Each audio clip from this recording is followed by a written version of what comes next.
Olá, Oi, meu amado, tudo bem? tudo bem, graças a Deus. É, esperar o pessoal entrar um pouquinho aqui, graças a Deus. Vontade aí. Estamos com tempo.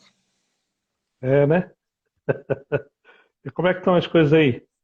Estamos bem, rapaz, graças a Deus. Esperando você nos É, visitar aqui. não é? Tem que marcar para ir aí, sim. Eu tenho uma caravana que o pessoal está pedindo uma caravana para visitar a Bolívia, no campo do Reverendo Geraldo, né? Ah, sim, meu A amigo. praia mais longe, praia mais longe. Mas vamos ver se dá certo. É, coisa Não, o bom boa. aqui é que você compra a passagem só de vinda, porque você não sabe se você vai voltar, né? Então já é mais,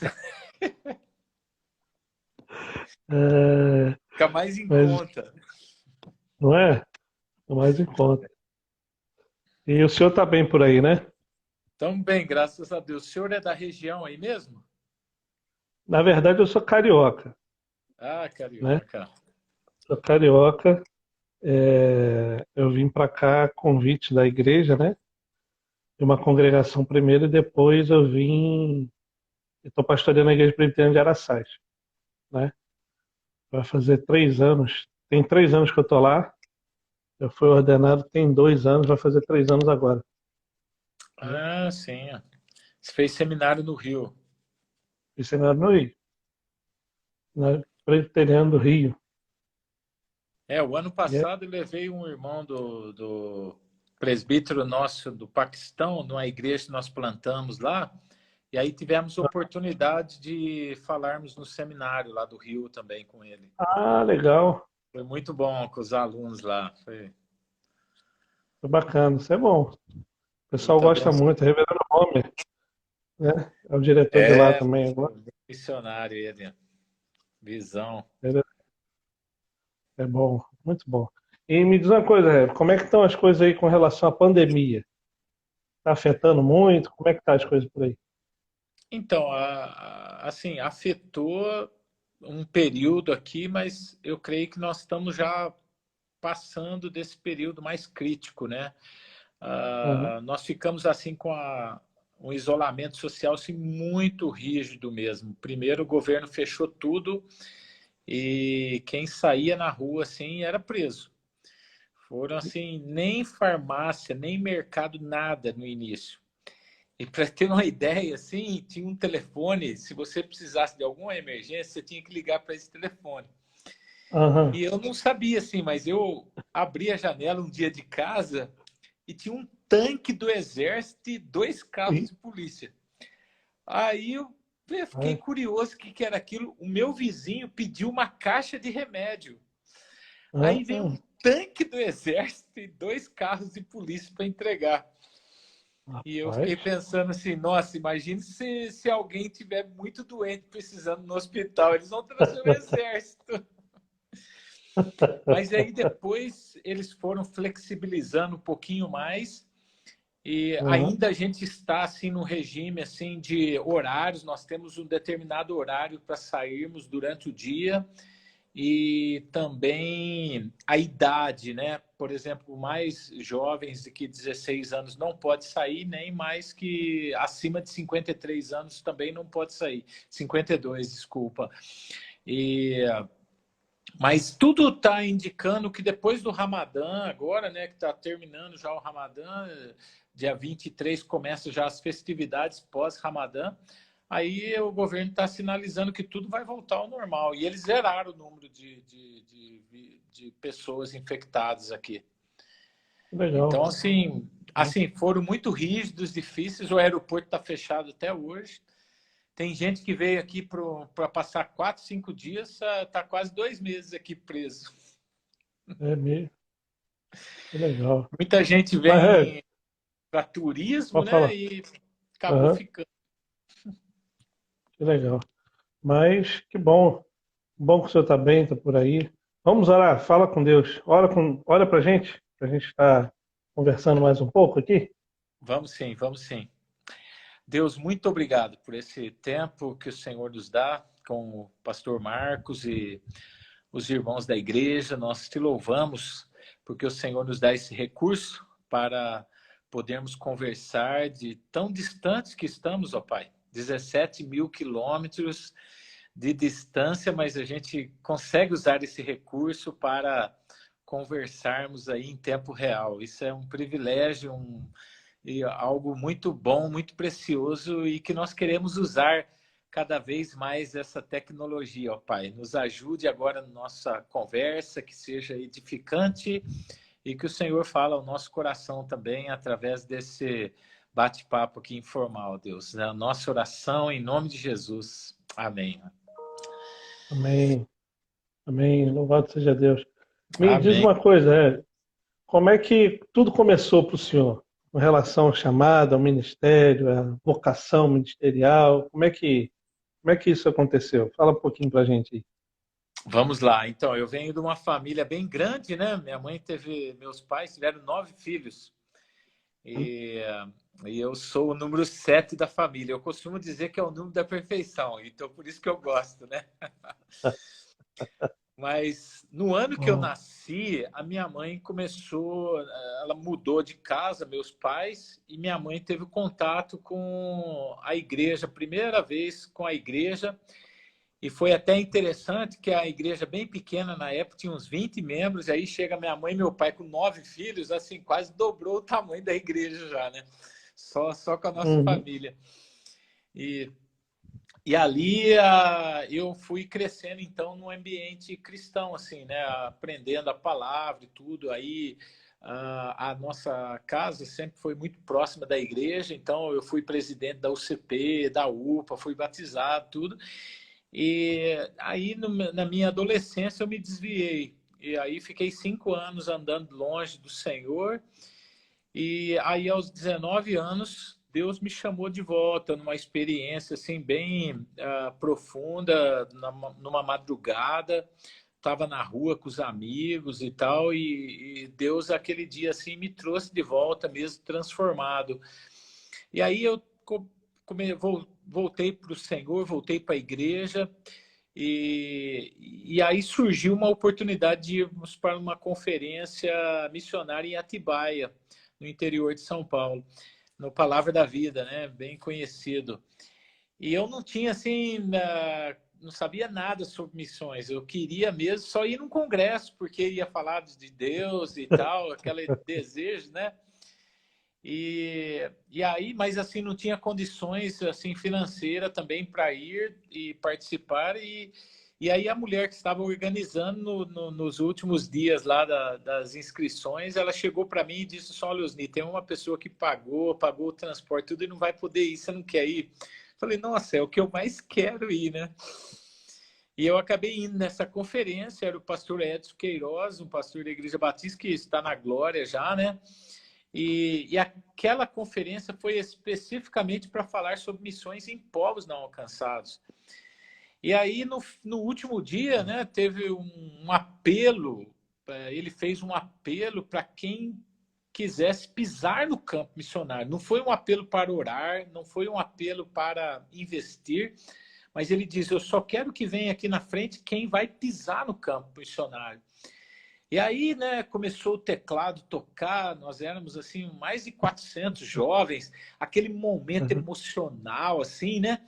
E a gente presbiteriano, a gente fica meio um pé atrás dessas coisas, né? E aí, ele começou a fazer aquele apelo, todos aqueles jovens começaram a chorar, ir para frente, e eu, no meu lugar, falei, Deus, eu quero muito ir na frente ali, mas eu vou orar daqui mesmo, se o Senhor quiser, porque eu acho que tem muita gente que está indo pela emoção, né? Falei, se o Senhor quiser, o Senhor vai me levar para o campo. E eu falei, eu vou orar daqui mesmo. Fechei meus olhos. Quando eu abri os olhos, eu estava debaixo do Edson Queiroz, lá na frente. Não sei como é que eu cheguei lá. Mas ali começou uma trajetória. Eu cheguei para o meu pastor, eu lembro que eu voltei e falei com o meu pastor, e ele falou assim, olha, daqui 10 anos eu te envio para o campo. Aí foi aquele balde de água fria, né? Pô, 10 anos? Ele falou, agora nós vamos entrar no processo de preparação, porque quanto mais tempo você se preparar, mais tempo você vai ficar no campo. E, pastor Marcos, o dia que eu sentei no avião, saindo do Brasil, fazia 10 anos que o meu pastor tinha falado, daqui 10 anos eu te envio. Então, eu fiz seminário, fiz um treinamento transcultural e pastoreei uma igreja também, que foi uma exigência, era junta na época, Junta de Missões Estrangeiras, não existia PMT ainda, né? Porque eu sou o primeiro missionário da nossa igreja presbiteriana do Brasil no Oriente Médio. Ai, Eu estou completando é agora mesmo? em agosto 19 anos no Oriente Médio e 20 anos que eu saí do Brasil. Eu saí em agosto de 2000. Mas aí eu passei na Inglaterra para o estudo do inglês primeiro. E então, Que legal. e eu percebi assim que aqui no campo também que muita gente chega, mas muita gente vai embora prematuramente. E aqueles que perseveram mais são aqueles também que tiveram um preparo muito maior, assim, né? E assim, em linhas gerais, mais ou menos isso, como eu Que cheguei legal, cara. aqui. O senhor falou sobre um tempo que o senhor ficou fora. O senhor teria alguma palavra para os jovens e adolescentes desse período? O senhor recomendaria alguma coisa? Então, quando eu me converti, eu descobri uma coisa, né? Tinha um médico na minha igreja e um dia nós estávamos conversando, ele falou para mim assim que a distância do cérebro para o coração era de 45 centímetros. E eu fiquei percebendo que no período que eu cresci na igreja, eu adquiri muito conhecimento aqui na minha mente, no meu cérebro, mas aquilo ali não desceu no coração. E se não desce no coração, não produz atitude, a gente continua o mesmo. Então eu cresci na igreja, eu sabia tudo, eu era assim assíduo nos trabalhos, eu era envolvido em muitas coisas, mas aquilo ali para mim assim era um pouco de peso também. Eu lembro quando tinha culto assim com ceia, eu chegava na igreja e falava: nossa, hoje o culto vai ser longo porque tem ceia. Não era uma coisa prazerosa, né, para mim. E eu lembro disso, assim, e quando eu me converti, era muito pelo contrário. Eu saía, às vezes, de segunda à noite em busca de uma igreja aberta, assim, porque eu queria estar com o povo de Deus. Para mim, não importava qual igreja que era, qual o nome, a placa, eu queria estar com o povo de Deus, da sede que eu tinha de Deus, né? E aí, hoje eu falo, às vezes, em algumas conferências para os jovens, eu falo: ó, tem muita gente que vai para o inferno por falta de 45 centímetros só. Porque tem o conhecimento aqui, sabe muito, mas não desce no coração. Porque quando desce, gera vida e gera atitude, e a gente, né, vai querer fazer alguma coisa, querer fazer diferença e servir o Senhor. E a gente, no contexto de igreja presbiteriana, nós temos assim, isso é muito bom, é muito positivo, porque a família, a gente cresce muito com a família, né? O crescimento da igreja vem assim muito com os filhos dos crentes, assim, né? E isso é muito positivo. A gente vê assim que nós não temos tanta gente entrando e saindo, assim, né? Como muitas outras É, comunidades. E eu vejo isso como algo positivo. Mas também tem o perigo de nós estarmos na igreja e não sermos convertidos, né? Da gente se acostumar com a igreja, mas não ter uma experiência profunda com Deus. E eu conto hoje, minha conversão mesmo, ela aconteceu aos 19 anos, quando o Senhor me trouxe de volta e Ele me trouxe transformado. Agora, não valeu a pena o tempo de igreja que eu tive? Lógico que valeu, porque eu adquiri muito conhecimento bíblico, né? Aprendi muito com a minha mãe, principalmente minha mãe, que era muito mais forte na fé, assim. Então, foi precioso, mas a gente precisa ter uma experiência também, né? Com Deus pessoal, né? De você falar: não, aquele dia foi o dia da minha conversão, ou aquele período. Às vezes, algumas pessoas têm um período de conversão, um processo. Mas todos nós temos que saber essa mudança que Deus fez na nossa vida, né? E isso que eu tenho falado muito e também para os jovens de hoje, assim, né? Qual que é a sua experiência? Qual o dia que você percebe que você mudou, ou o período da sua vida que você percebe que realmente Deus trouxe convicção de um novo nascimento para você? legal, isso é bom. Isso é bom. O senhor falou um pouco do seu ministério, do seu chamado, e como é que foi chegar aí no campo? O senhor sofreu com alguma coisa? A questão da perseguição, como é que é isso tudo aí para o senhor aí no campo? Como é que está isso tudo? Então, pastor, foi uma coisa muito interessante, né? Esse é um tópico assim que eu até gosto de falar, porque é lógico que eu fiz um treinamento transcultural e eles me treinaram sobre vários choques que eu poderia enfrentar aqui, né? Ah, você vai enfrentar o choque linguístico, você vai enfrentar o choque cultural e tal, e a gente tem um certo preparo para isso. Mas aí teve um choque que ninguém falou para mim. E aí eu cheguei aqui, eu tive esse choque aqui. E hoje, quando eu falo para candidatos ao campo missionário, eu sempre falo assim, olha, esse é um dos choques principais. E eu descobri que na região do Oriente Médio, 95% dos obreiros que vão embora prematuramente, eles vão embora por causa desse choque, que não me avisaram. E o choque, não tive problema com os árabes aqui. Não tive problema, muito pelo contrário, os árabes assim amam o Brasil, amam os brasileiros, a gente foi muito bem recebido pelo povo daqui. A língua árabe é uma língua assim muito difícil, muito complicada, mas graças a Deus a gente foi aprendendo e conseguimos dominar o árabe aqui. Tive muitos choques culturais também, mas assim fui aprendendo. Até hoje, às vezes a gente tem algum choque em algum vilarejo novo que a gente visita aqui.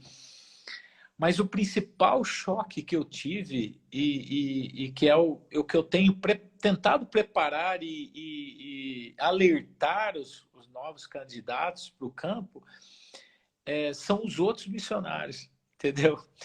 Lidar com os outros missionários. Porque quer queira ou quer não, você chega aqui, você vai trabalhar em equipe, você não vai trabalhar sozinho. E a minha primeira equipe, nós éramos 5 famílias, cada um de uma denominação diferente, cada um de um país diferente. E aí nós temos 5 culturas, nós temos 5 contextos diferentes, 5 línguas que cada um fala diferente, e a gente comunicava em inglês para plantar a igreja para os árabes. Então, assim, é uma sexta cultura. E aí você tem toda essa questão assim de um que é de um país mais rico, que acha que ele tem que dominar, o outro que te humilha, e várias coisas que você tem que se ajustar. E se a gente não tiver disposto a caminhar de mãos dadas e disposto a se perdoar também, a gente não vai conseguir caminhar, né? Então, nesse decorrer dos meus 19 anos de Oriente Médio, minhas equipes já mudaram muito. Já tive muita gente difícil e eu acho que eu também já fui difícil para muita gente, né? Mas, acima de tudo, a gente aprendeu assim, a amar um ao outro, a perdoar um ao outro e a entender que nós fazemos parte do corpo de Cristo e se nós não tivermos uma união, como que a gente vai querer exigir isso dos árabes, né? E eu queria contar só uma experiência que eu tive assim, logo no começo, para a gente ver o choque dessa cultura, né? Quando eu cheguei aqui, na minha equipe tinha um casal de canadenses que estavam aqui há 10 anos. Aí eu pensei, nossa, há 10 anos aqui no Oriente Médio. São poucos que ficam tanto tempo aqui. Você acha muita gente, 3 anos, 4 anos, mas passou disso, o número diminui muito. Falei, nossa, eu li muito sobre o trabalho, mas agora sentar com alguém que tem 10 anos aqui vai ser assim muito bom. Marquei uma visita com ele. Só que só para marcar a visita já houve uma certa tensão, porque eu liguei para ele e falei, olha, eu estou chegando, eu estou sabendo de você. Falei, eu posso te visitar? Ele falou, pode. Quando que você vem? Eu falei, hoje. Pode ser hoje à noite? Ele falou, pode. Aí ele falou, que horas que você vem? Eu falei, lá para 7h30, 8 horas. Ele virou no telefone e falou, você vai vir 7h30 ou 8 horas? Aí eu falei, já começou assim, né? Aí eu falei, não, eu vou 7h30 então. Aí ele pegou e virou e falou assim, Osni, que hora que você vai embora? Eu falei, que hora que eu vou embora? Que hora que você vai embora de casa? Aí eu falei, eu não sei. Ele falou, não, você pode ir embora 1h da manhã, não tem problema, mas eu tenho que ter um horário para mim fazer minha agenda aqui. Aí eu falei, eu vou embora às 9 horas da noite. Aí ele falou, tá bom, Osni, das 7h30 às 9 o horário é seu. Aí eu desliguei o telefone e falei, nossa, é meio complicado assim, né? Esse trabalho com equipe aí, né? Aí eu fui na casa dele. Eu cheguei lá muito tímido ainda, novo, no campo, sentado lá tudo. Lá pelas 8 horas da noite, a esposa dele vem e oferece um bolo de chocolate. Eu meio tímido ainda, com vergonha, falei, não, eu não quero, mas eu queria que ela insistisse, né? Que ela falasse, não, pega, porque é a mente do brasileiro, né? Não, pega um pedacinho e tal. Mas aí eu falei, não, o bolo foi embora e não voltou mais, nem com as minhas intercessões, assim, não voltou. Por quê? Porque na cultura deles, ou você quer ou você não quer. Então eu tive que aprender, né? Você quer um bolo de chocolate? Na próxima vez eu falei, eu quero um pedaço grande, por favor, né? Já aprendi. Mas aí Tá aconteceu uma coisa certo. muito interessante assim nessa visita, porque ele perguntou para mim, o que você veio fazer aqui no Oriente Médio? Eu falei, olha, eu tenho dois alvos, dois sonhos no meu coração, assim. Eu falei, o primeiro, eu queria aprender a língua árabe, eu queria falar árabe fluente. Quando eu falei isso, ele levantou, pôs o dedo assim no meu rosto e falou assim, Osni, você nunca vai aprender a língua árabe. A língua árabe é a segunda língua mais difícil do mundo. Eu estou aqui há 10 anos, todo o meu ministério é em inglês. Você não vai aprender o árabe. Aí ele falou, qual que é o seu segundo sonho? Aí eu fiquei pensando, depois dessas palavras de incentivo, motivação, né, para o missionário que está acabando de chegar, né, eu vou respirar fundo para falar qual que é o meu segundo sonho. E aí eu falei que eu tinha vontade de me envolver com plantação de igrejas secretas aqui, que eu já sabia, eu já tinha lido alguma coisa e tal. E aí ele gastou mais uma meia hora, assim, só me desanimando.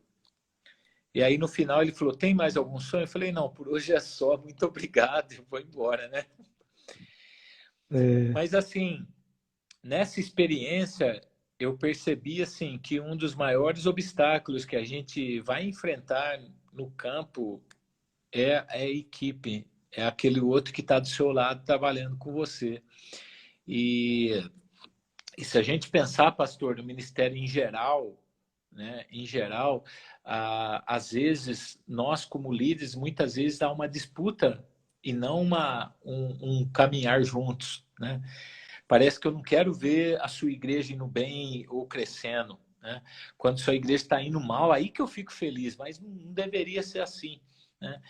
Então a pois é. gente tem nesses anos todos eu tenho aprendido, sabe, a respeitar a cultura do outro, a caminhar junto, a respeitar às vezes até a denominação um pouquinho diferente daquilo que eu penso, daquilo que eu creio, mas entender que eu preciso desse outro obreiro para trabalhar comigo, ele precisa de mim, e nós vamos dar as mãos e caminharmos juntos. E isso tem sido assim um aprendizado doloroso, né? Não é fácil, mas assim traz um resultado muito positivo lá na frente. E eu creio que esse foi o maior obstáculo que eu enfrentei aqui.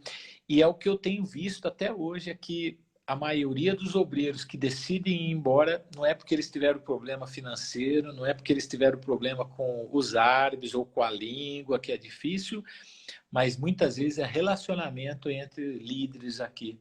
E isso que faz com que eles voltam prematuramente. Poxa, é Pastor, quando o senhor interessante quiser isso. cortar, pode cortar, porque eu falo Não, bastante pode aqui. falar. Pode falar, a gente está aqui para escutar mesmo. É isso aí. É interessante isso aí. Então, o seu maior desafio foi a questão da língua, a questão também de outros missionários. E com relação à língua, teve um amigo meu que falou que você deu uma palestra na igreja dele falando sobre um fato curioso com relação ao aprendizado da língua. Teve esse fato curioso mesmo? Rapaz, eu tive vários foras Aham. que eu dei aqui, né? Quando eu saí do Brasil, o pastor Ronaldo Lidório falou assim: olha, Osni, para aprender uma nova língua, você precisa ter muito senso de humor, né? Porque o pessoal vai rir de você. E outra coisa também, assim, quando eu estava estudando inglês, eu fui jogar bola com os meninos lá, todos os meninos pequenos, e os meninos conversando em inglês lá fluente, eu não sabia quase nada. E eu ficava com a inveja dos meninos lá, né? Falando inglês fluente. Falei, meu Deus, será que um dia eu vou conseguir falar essa língua desse jeito, né? E aí o menino chegou para a mãe dele chegou e aí o menino falou: "Ah, nós estamos jogando com ele ali, mas ele não sabe falar". Falou assim de mim, sabe? Aí ele não sabe falar. Mas é porque eu não sabia falar a língua, né? Mas na cabeça daquele garotinho eu não sabia falar, eu não sabia falar nada, né? Ele não fala. E aí, assim, é um desafio muito grande. E aí, quando eu comecei a aprender o árabe também, O fato mais inusitado que eu tive aqui foi que os árabes aqui, eles têm uma saudação que eles fazem para todo mundo. Você deve saudar as pessoas, independente se você conhece ou não. É uma coisa assim muito da cultura deles, né? E só que nós temos assim umas 25 saudações diferentes, porque depende muito de como a pessoa está na rua, né? Se a pessoa estiver só parada, é um tipo de saudação, mas se ela estiver trabalhando, é uma outra saudação. Se ela estiver segurando um copo de água, é uma saudação, mas se for café, é outra saudação. Então, assim, eu costumo dizer assim que você gasta uns 20 minutos só analisando a pessoa para saudar ela corretamente, né? Eles criaram agora uma saudação meio geral, assim, para quando você não precisa analisar muita pessoa, não, você só faz essa saudação, sabe? Mas tem muitas saudações específicas. E tem uma saudação que é para viagem. Você deseja a pessoa uma boa viagem, assim, né? E aqui, algumas regiões, o ônibus não tem horário. Você senta no ônibus, quando ele enche, ele sai.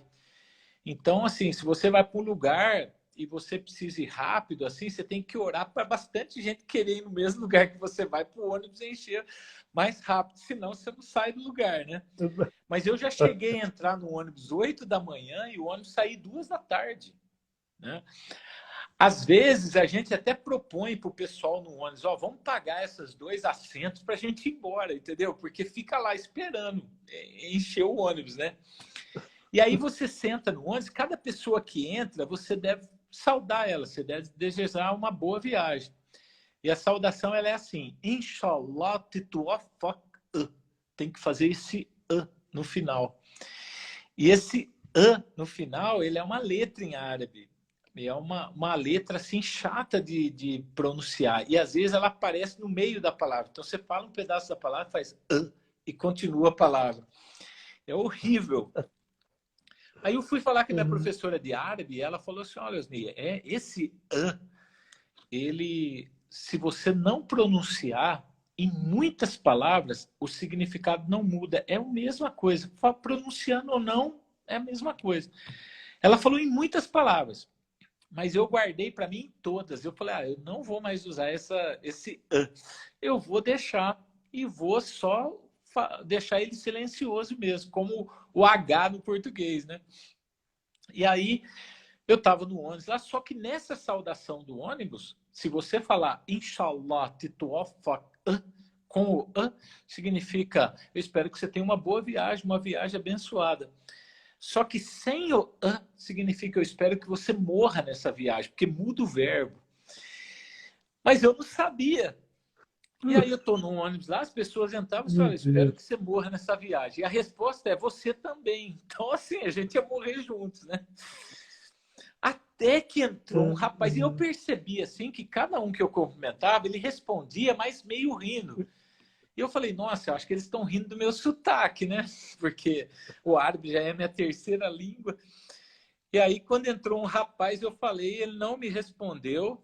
E eu até achei, assim, mal educado da parte dele, mas aí ele veio e sentou do meu lado, assim, me abraçou e falou, você não é daqui, né? Eu falei, não, como é que você descobriu? Aí ele falou assim, não, porque nessa expressão você precisa fazer o se você não fizer, muda o verbo. E aí ele explicou para mim. Então, esse foi o fora pior que eu tive, né? Mas eu já cheguei no funeral e falar parabéns para a viúva ao invés de meus pêsamos, porque as palavras são parecidas também. Em árabe também, se você falar kalbi é cachorro e kalbi é coração. Então, várias vezes você fala que Jesus entrou no seu cachorro ao invés do coração e o pessoal ri. Então, assim, tem muitos casos aí na questão da língua aí que é bem difícil. Que legal, é diferente mesmo, né? Mas, Jeff, quando o senhor chegou aí, o senhor pensou em alguma estratégia e tudo mais, por causa do campo, as realidades do campo também. Quais são as estratégias que vocês têm mais utilizado aí no campo, o senhor e a equipe do senhor? Então, no início aqui, a gente se dedicou bastante ao estudo da língua, né? E eu estava numa escola aqui, meia secreta, que é uma escola que ensina a língua e ensina como você pregar para os árabes também, de forma apologética, assim, né? E E aí existem diversas estratégias, algumas que eu não concordo aqui. Tem algumas pessoas que pregam usando só o Alcorão, mostrando a pessoa de Jesus, porque Jesus ele é mencionado no Alcorão 43 vezes e Maomé apenas 2 vezes. E Jesus, no Alcorão, ele é mencionado como a palavra, como o verbo. E aí você pega João 1:1, né, que fala que no princípio era o verbo e tal. Então você faz essas conexões. Mas aí você, na minha visão, pastor, você dá muita autoridade ao Alcorão. E é o que eu não quero. Eu respeito, mas eu não quero dar autoridade espiritual ao Alcorão. Eu quero usar a palavra. Então, raramente eu faço algum link com o Alcorão, a não ser quando é alguma coisa bem pertinente, mas eu não quero dar a impressão para eles que eu estou dando uma certa autoridade espiritual para o Alcorão, que eu não aceito e não creio que é nesse caminho. E, no entanto, 30% dos muçulmanos se converte apenas com a leitura da palavra, apenas com a leitura da Bíblia. Então, tudo que a gente faz aqui, a gente tenta, de alguma forma, trazer as escrituras para eles. Por exemplo, nós temos o curso de inglês que nós damos aqui para comunidades carentes e não carentes também. Esse curso de inglês, ele é baseado todinho na Bíblia, né? Então, todos os textos que a gente analisa no inglês, as histórias, as parábolas, é Bíblia pura. E aí a gente, depois que estudou os verbos do texto, tudo, a gente fala, o que você aprendeu com essa história? Né? Por exemplo, numa sala de aula, nós estávamos estudando 1 Coríntios 13, mas eu não falo que é a Bíblia. Eu imprimo numa folha A4 e a gente vai estudar os adjetivos. O amor é paciente, o amor é benigno e tal. Aí nós identificamos todos os adjetivos. Aí eu falei para eles assim, olha, quem tem esse tipo de amor? Aí um aluno falou, só Allah, né? Quer dizer, Deus, né? Allah, só Allah que tem. Aí nós começamos a falar que é lógico, Deus, ele tem esse amor, ele é esse amor, mas como que a gente pode exercer esse amor também? Como que a gente pode trazer esse amor? Isso gerou umas 3 aulas de inglês, assim, sabe? Só falando sobre esse assunto aí, foi muito, muito bom. Então, tudo a gente tenta fazer para chegar a palavra para eles, porque não é que nem no Brasil que você encontra uma Bíblia até no mercado. Aqui não, aqui assim é raro você achar uma Bíblia. Então, nós temos uma distribuição de Bíblias sistemática que a gente faz todo mês. O nosso alvo é de 200 Bíblias por mês. Tem mês que a gente distribui 400, tem mês que a gente distribui 100, depende do contexto, da época, da perseguição. Mas nós temos um alvo de 200 Bíblias, que dá mais ou menos de 6 a 7 Bíblias por dia de entrega. E aí a gente faz entrega de madrugada, algumas vezes, esconde a Bíblia no nosso corpo, a gente sai, deixa na porta da casa da pessoa, ela encontra no outro dia de manhã. Algumas Bíblias eles destroem, eles põem fogo e tal, mas algumas Bíblias as pessoas leem e têm trazido, assim, conversões, né?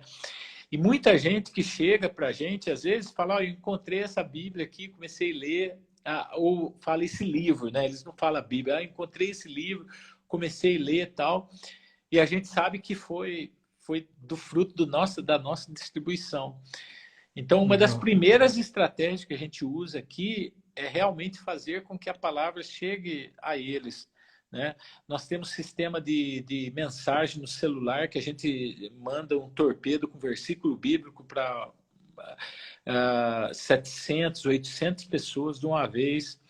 A gente tem assim várias estratégias tentando trazer a palavra para eles. E sempre quando eu vou num evento, alguma coisa, eu vou dar um presente para alguém, eu imprimo uma parábola em A4 também e dou para a pessoa. Tem gente que põe em quadro, eu já vi gente que pôs em quadro essas parábolas, tal, eles contam, eles passam para outros, tal. Então, uma das estratégias que a gente tem usado bastante é a questão da palavra. Aqui, pastor, eles têm muitos sonhos e visões assim com Jesus e tal, e eles ficam muito confusos com isso. Eu até assustei no início, porque era demais, assim, na minha visão. E uma vez o pastor Billy Graham, que já está na glória, ele falou assim que onde a palavra não chega, né, com tanta facilidade, Deus usa eventos sobrenaturais também para trazer as pessoas a ele. Então, essas experiências que eles têm não fazem eles se tornarem convertidos assim completamente, mas é um impacto que traz eles para questionar um pouquinho mais a fé deles e tal. E aí a gente começa um processo de discipulado com eles. Então, uma média da metade das pessoas que a gente tem aqui não foram pessoas que a gente pregou assim, mas eles tiveram uma experiência sobrenatural e eles chegaram para a gente e o que a gente fez foi dar discipulado. Nós fizemos um discipulado com eles para eles entenderem a fé, entenderem a palavra mesmo e aí tomarem uma decisão mais fixa, assim, né? E, então, muito do nosso trabalho aqui tem sido de discipulado mesmo, mais do que evangelismo. Mas a gente faz evangelismo, nós temos reuniões nos lares que a gente faz, grupos pequenos, porque a igreja secreta não pode se reunir em grupos grandes. Então, a gente trabalha com grupos pequenos, mas duas coisas principais que a gente faz aqui é focar na palavra de Deus, pregar a palavra, a verdade mesmo do poder da palavra de Deus, e também essa questão de discipulado. Já temos discipulado desenvolvido exatamente para o mundo árabe, né? Já especificamente para esse grupo, para a realidade deles. E aí a gente tem usado essas estratégias também, além desses grupos pequenos e intercessão também. Nós temos muitos grupos de intercessão aqui para que Deus realmente esteja se revelando a eles e mostrando a verdade para eles, porque muçulmano é muito difícil de se converter assim, né? E, e é lógico que a gente usa também a amizade para falar do evangelho, eu conto muito meu testemunho de conversão nas famílias que eu vou visitar, tudo assim. Mas eu diria que o nosso número um de estratégia assim, é focar na palavra mesmo, na distribuição e exposição das escrituras como ela é. Legal. Você falou sobre essa questão da pregação, falou sobre a questão do pequeno grupo, né? De como a igreja secreta ela se reúne nos lares e tudo mais. E existe muita perseguição quanto a isso. Por exemplo, por que que vocês não conseguiriam fazer um culto público, no caso, aí na região? É, Não a gente poderia, né? É, nós temos a igreja Digo funciona maior, assim. né? A igreja funciona assim. Todos os grupos pequenos, cada um tem um líder e nessas Aham. reuniões de grupos pequenos nós não temos louvor, nós só temos estudo da Bíblia e oração. E eles se reúnem semanalmente. E o líder comunica com o grupo dele só, que é no máximo 14 pessoas, 12 a 14 pessoas. Então, às vezes, a reunião é mudada no último minuto, por motivo de segurança. Alguma coisa Entendi. aconteceu, ele muda. Ou cancela a reunião, ou muda de lugar. Então, a reunião, nós não temos construção nenhuma, nós não temos nenhum prédio. Acontece aqui, acontece ali, acontece lá. E aí, o que a gente faz? Toda semana, nós fazemos um culto no deserto, na madrugada. Esse culto no deserto ele é longo e ele tem louvor, mas é um lugar afastado. Só que o seu grupo ele vai participar desse culto cada 3 meses só, porque nós temos um rodízio de grupos. Então, para chegar no seu grupo de novo, vai demorar uns 3 meses. E a gente leva no máximo 4 grupos no deserto, mas geralmente são 3.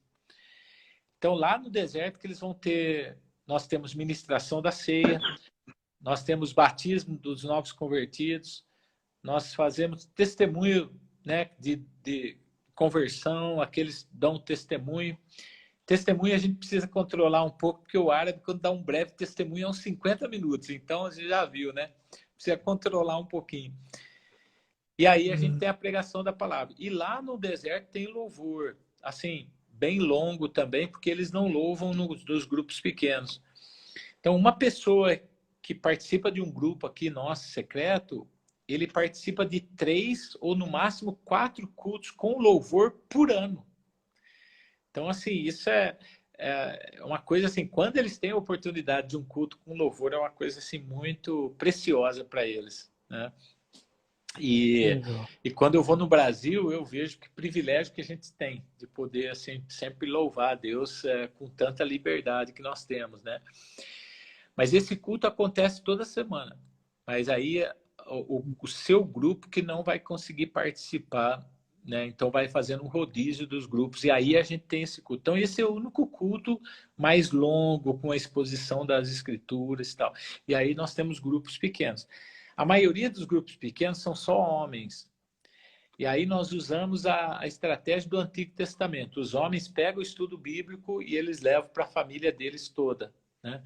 Então ele fala Entendi. tanto para a esposa quanto para os filhos. Agora nós temos algumas esposas que participam de um grupo pequeno que acontece no meio da semana só de mulheres, mas não são todas que têm possibilidade de participar. E os árabes têm muitos filhos, né? Então, por exemplo, uma família se converte, eu lembro logo no início que eu cheguei aqui, um dos nossos convertidos aqui, ele tinha 59 filhos. Quer dizer, assim, eu já falei, o meu relatório já está cheio para esse ano, não preciso fazer mais nada, não. Mas ele me contou um fato muito interessante, que ele falou que ele estava no mercado e um rapaz veio, começou a conversar com ele com muita intimidade. Ele falou, mas eu nem sei quem é esse rapaz, como é que ele está conversando assim comigo com tanta intimidade? E no meio da conversa ele parou e falou, mas quem que é você? O cara falou, eu sou seu filho. Aí ele falou, tem tanto, né, que ele precisa pôr número na testa dos filhos para saber.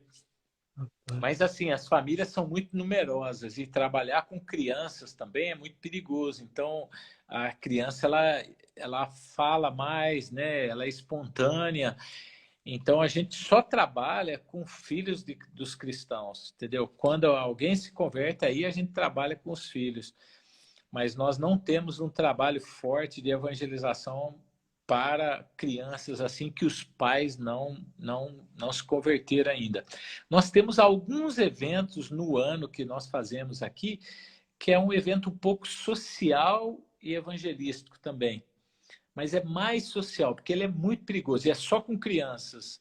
E aí dá 200, 250 crianças cada evento que a gente faz uns 4 eventos desses por ano. Mas o nosso foco maior, assim, de abertura mesmo, de pregar o evangelho mesmo, aí vai ser só para aqueles filhos dos convertidos, né? E aí, Entendi. semanalmente, acontecem as reuniões dos grupos. Então, assim, eu não conheço todo mundo. Eu conheço os líderes, conheço todos os líderes. E a gente tem reuniões com os líderes e tal. E a gente vai rodando também, a gente vai em vários grupos. Mas, assim, a gente não acaba não conhecendo todo mundo, assim, né? Cada pessoa, mas lidando apenas com os líderes de cada grupo. Entendi. E o senhor acha que os pequenos grupos no ambiente fora Oriente Médio também é relevante, é importante para a igreja ou não? Ah, eu creio que sim, no sentido assim que às vezes as pessoas não querem chegar assim, parece que o prédio da igreja em si, né, parece que traz um pouco de medo para as pessoas, né? E as pessoas não querem entrar ali, ser taxadas de alguma coisa assim. Então, o fato de uma reunião numa casa, você ir, o seu vizinho falar, eu conheço você, eu vou na sua casa, assim, eu creio que facilita bem mais, assim, para a pessoa chegar com facilidade, né?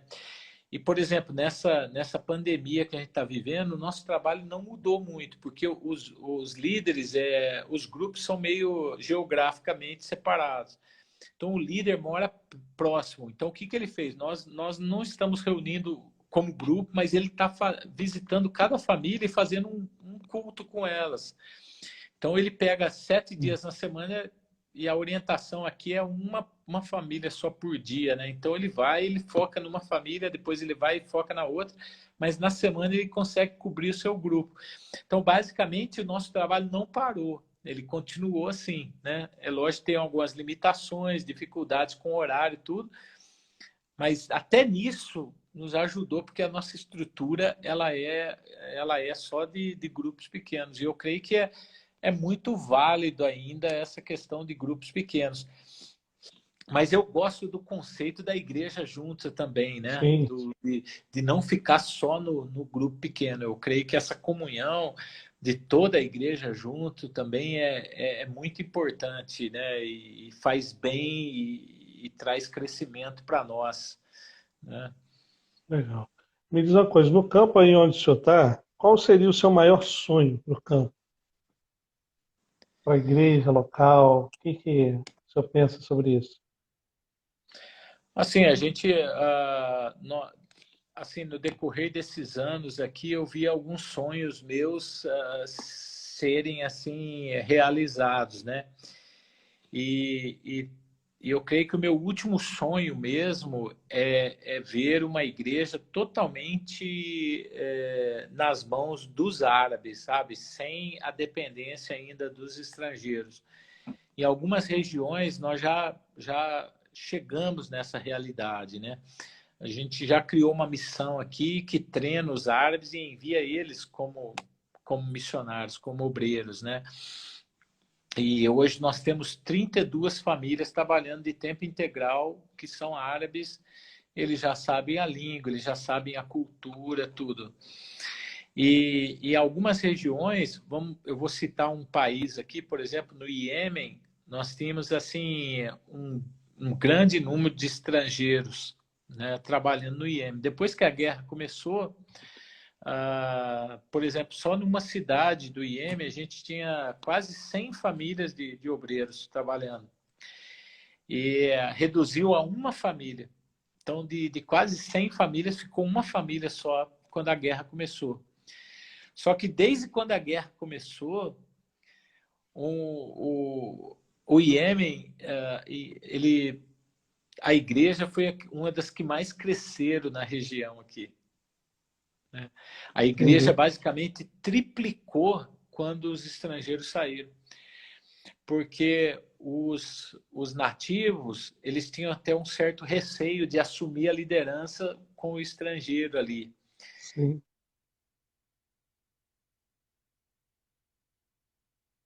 A câmera deu um probleminha aqui, mas já resolvi. Aí os estrangeiros saíram e sentiram mais liberdade para assumir o trabalho. Aí E, e, começaram a tocar o trabalho e e cresceu bem mais. E a gente vê essa realidade no Brasil também, quando começamos a ter pastores brasileiros, a igreja expandiu de forma mais rápida, com uma velocidade maior.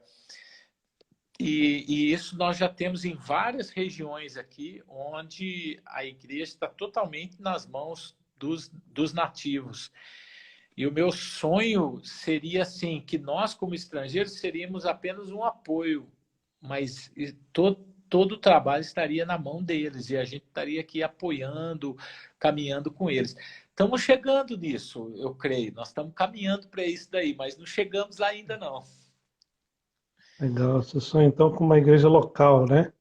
No Oriente Exatamente. Médio e tudo mais. O trabalho que você desenvolve aí abrange quantos países, assim? Não precisa falar o nome deles, mas quantos países, mais ou menos, ou cidades, de repente? Então, quando eu comecei, eu fiquei focado aqui vários anos só no meu trabalho local mesmo ali. E Deus me deu a graça de eu estar com um pastor árabe muito influente na região, um homem muito visionário, aprendi muito com ele. Hoje é até difícil assim eu encontrar com ele, porque ele cresceu bem mais, assim, o trabalho dele, ele viaja muito. Então, quando a gente tem um tempo para tomar um café, assim, é ganhar na loteria, assim, sabe? É muito difícil hoje, mas eu caminhei com ele nos primórdios lá do despertar dele, da visão dele, e isso foi uma escola para mim, né? Eu sempre agradeço ele porque ele foi uma escola assim para mim de aprendizado aqui tudo. E mas fazem agora nos últimos 4, 5 anos, eu entrei num projeto de fazer um mapeamento da igreja secreta no Oriente Médio e na Ásia, incluindo a Coreia do Norte. Então, nós temos dois grupos, um fazendo no norte da África e o nosso time, nossa equipe fazendo Oriente Médio e a Ásia. Então, eu fiquei vários anos focado só no Oriente Médio, que é mais ou menos uns 12 países aqui, mas agora nós estamos fazendo mapeamento também na Ásia. Queremos fazer uma rede de network de líderes secretos, incluindo a Coreia do Norte. Então, por conta disso, eu tenho viajado mais assim em países da Ásia E numa das visitas que eu fiz, eu fui várias vezes para o Paquistão, e numa das visitas que eu fiz para o Paquistão, Deus tocou no meu coração para plantar uma igreja num lugar lá. E nós acabamos plantando essa igreja, e essa igreja já está plantando uma outra igreja. Então, Louvado assim, seja Deus. uma coisa, nós temos hoje uma frequência lá, mais ou menos umas 120 pessoas, e formamos um pastor, ele está formando agora um local mesmo, agora em junho é a formatura dele, e ele está assumindo a igreja, e já assumiu já, né, mas agora como pastor mesmo, oficial. Mas aí tem outros países que eu vou, Nepal, outros países, a China, tudo, mas é mais para a questão do mapeamento, né? Das igrejas secretas. Mas o meu foco maior é mais o Oriente Médio, que é de 12, 13 países, depende como você divide aí, né? Porque tem alguns países aqui que, como Israel, aqui a gente considera Israel como dois países, a Palestina e Israel. Mas fora do Oriente Médio é um país só. Então, assim, depende como conta, aí dá dois ou um país, né? E, e o Oriente Médio é o que fala a língua árabe, né? Quando eu saio do Oriente Médio, que nem no Paquistão, eu tenho que usar tradutor. Apesar de a gente ter umas similaridades com a língua, mas aí eu tenho que usar um tradutor e eu uso inglês com tradução, né? Mas no Oriente Médio aí a língua é a mesma, né? A língua árabe muda um pouquinho só os dialetos. Legal, legal. E Rev, se o senhor fosse plantar uma igreja hoje, você falou que plantou uma igreja lá no Paquistão, se fosse plantar mais uma igreja hoje, qual seria a sua estratégia, o seu ponto de vista para dar início a essa igreja? Eu creio que assim uma das coisas principais assim é a gente focar muito na oração, né? Na intercessão mesmo ah, de deixar, de entender que a plantação de uma igreja assim não depende da gente, depende do Senhor, né? Nós estamos agora entrando em alguns vilarejos novos aqui no Oriente Médio, assim, que ninguém, não tem nenhum estrangeiro, nós estamos sendo os primeiros, não tem nenhum relato, até onde eu sei, nenhum relato de alguma tentativa de plantação de igreja. Nós estamos agora em 3 vilarejos aqui, bem difíceis, bem pequenos também. Mas antes da gente começar qualquer iniciativa nesses 3 vilarejos, nós ficamos 3 meses caminhando no vilarejo ali, ficando conhecido, mas intercedendo. E uma das coisas que eu orei, a gente como presbiteriano tem essa vantagem, né? Eu entrei nos vilarejos e falei, Deus, eu sei que o Senhor tem eleitos aqui. Eu sei que o Senhor tem pessoas eleitas aqui. Agora eu só preciso descobrir quem são elas, né? Então o Senhor me mostra as pessoas eleitas desse lugar, né? Amém. Então, essa é a vantagem de a gente crer, né, que na doutrina da eleição, porque a gente sabe que aonde a gente pisar, Deus tem os eleitos dele. E, e o fato da gente plantar uma igreja não é assim que eu vou plantar uma igreja, mas é que Deus vai mostrar os eleitos daquele lugar, né? E, e foi tão interessante que todos esses 3 vilarejos aí são muito recentes o nosso trabalho nesses vilarejos. E um já está um pouquinho mais avançado, e o líder da comunidade ali, que ele é o líder da mesquita também, ao lado da mesquita ele tem uma tenda muito bem organizada, assim, tipo uma sala de aula, assim, sabe? Muito bom, e está parado lá. E agora, na última visita, assim, ele falou assim, olha, o que vocês estão fazendo para a nossa comunidade, que nunca ninguém fez. Vocês estão vindo Legal. aqui, vocês estão amando a gente, vocês estão sentando no chão, tomando café com a gente, tomando chá. E ele falou, aí ele levou a gente nessa tenda que é ao lado da mesquita, e ele falou, esse lugar aqui é para vocês podem fazer o que vocês quiserem aqui, pode usar à vontade, é para vocês usarem. Eu até fiz um vídeo do lugar, porque nós vamos começar a fazer assim, tipo um culto ali, não tão aberto, lógico, mas nós vamos pregar o evangelho ali e estamos do lado da mesquita, assim, bem colado com a mesquita, né? Então, assim, são as coisas, assim, um presente que Deus nos deu mesmo, assim, e sem a gente fazer nada. Veio de Deus mesmo. Então, eu creio que tudo A começa oração, né? com a oração, com a intercessão de pedir, ó Deus, é o Senhor que vai fazer. E é lógico que a gente vai usar as estratégias, nós vamos levar a palavra, nós vamos tentar fazer o nosso melhor para usarmos as estratégias, o nosso treinamento, conhecimento, mas, acima de tudo, quem vai fazer a obra mesmo no final de tudo é ele lá É em Deus. cima, né? Me diz uma coisa. O senhor acha que as igrejas hoje, tanto urbanas quanto a questão transcultural, elas devem continuar plantando novas igrejas? O que o senhor acha sobre isso? Eu creio que a essência da igreja é produzir outras igrejas, né? Produzir filhos, produzir discípulos, né? A própria definição da palavra igreja, né? Quando a gente olha no original que fala que é chamados para fora, né?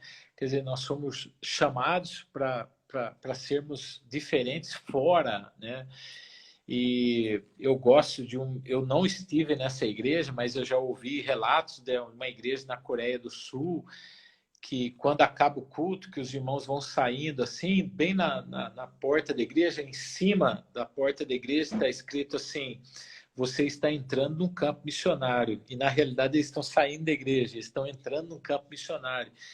E eu creio que essa deve ser a nossa concepção, né? Se eu trabalho no banco, o banco ali é o meu campo missionário. Se eu trabalho numa empresa, aquela empresa é meu campo missionário, né? Se eu trabalho de empregada numa casa, aquela casa é meu campo missionário, é onde eu tenho que plantar a minha igreja ali.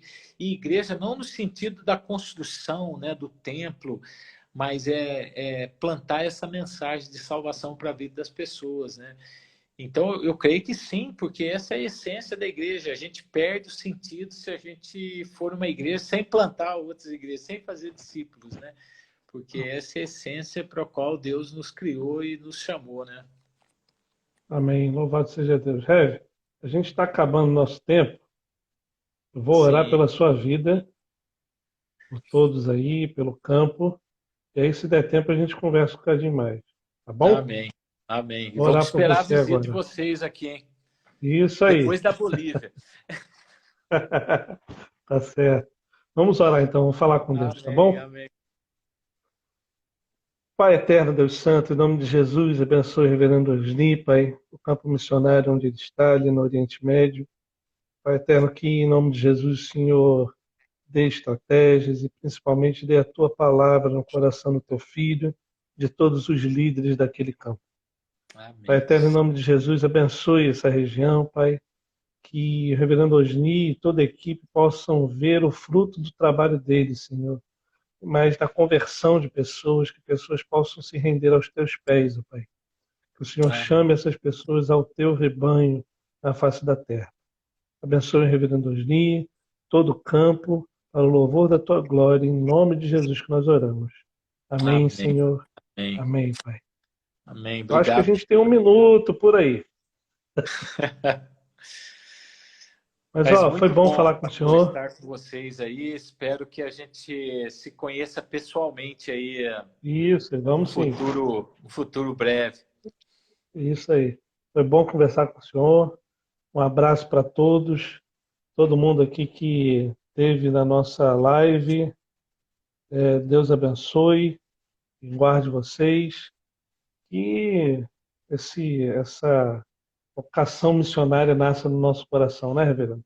Amém. Coração de cada Amém. um Eu da vi uma igreja. frase falando assim que a conversão vem antes da vocação, né? Então a gente Isso se aí. converte e depois nós somos vocacionados para a missão, né? É verdade. E que Deus continue abençoando aí no campo a vida de vocês. A gente agora tem 25 segundos. Então Deus Um abençoe o seu abraço, tá bom? ministério aí também, pastor. Um abraço, Amém. viu? Um abraço. Fica com Fica Deus na e paz. em breve a gente vai se ver com a graça de Deus, tá bom? Deus Amém. Eu estou abençoe vendo os aí. recados aí. Um abraço para todo mundo E também. Foi muito bom. um abraço a todo mundo que participou e até a próxima, terça-feira que vem, às 20 horas.